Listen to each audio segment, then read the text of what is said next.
கிருஷ்ணகிரி மாவட்டம் காவேரிப்பட்டினம் ஒன்றியத்திற்குட்பட்ட பெரிய கடியூர் அரசு உயர்நிலைப் பள்ளியில் இன்று பள்ளியின் தலைமை ஆசிரியர் சுரேஷ் தலைமையில் கலை திருவிழா நடைபெற்றது. பள்ளிக்கு மாவட்ட ஆட்சித்தலைவர் வழங்கிய விருதினை ஊராட்சி மன்ற தலைவர் முனிரத்தினம் குணசேகரன் அவர்களால் பள்ளிக்கு வழங்கப்பட்டது.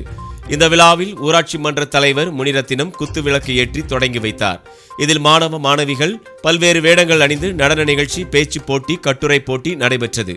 இதைத் தொடர்ந்து பள்ளியில் முதல் மதிப்பெண் பெற்ற மாணவ மாணவிகளுக்கு ஊராட்சி மன்ற தலைவர் முனிரத்தினம் குணசேகரன் அவர்கள் பாராட்டுச் சான்றிதழ் மற்றும் கேடயம், பெற்றோர்களுக்கு சால்வை அணிவித்து மரியாதை செய்தார். இதில் பெற்றோர் ஆசிரியர் கழக தலைவர் சக்கரவர்த்தி, ஊராட்சி மன்ற துணைத் தலைவர் விக்ரம், ஒன்றிய கவுன்சிலர், துணை தலைமை ஆசிரியர் அருள் சதீஷ், சத்துணவு மாநில துணைத் தலைவர் தனபால், நடராசன், மாது, கெவரன், பெற்றோர் ஆசிரியர் தலைவர் மற்றும் துணைத் தலைவர், SMC தலைவர் மற்றும் துணைத் தலைவர், உறுப்பினர்கள் மற்றும் அனைத்து ஆசிரியர்கள், பெற்றோர்கள் கலந்து கொண்டு சிறப்பித்தனர். இதில் பெற்றோர்கள், பொதுமக்கள் என சுமார் 500க்கும் மேற்பட்டவர்கள் ஆர்வத்துடன் கலந்து கொண்டு பள்ளி குழந்தைகளை ஊக்குவித்தனர்.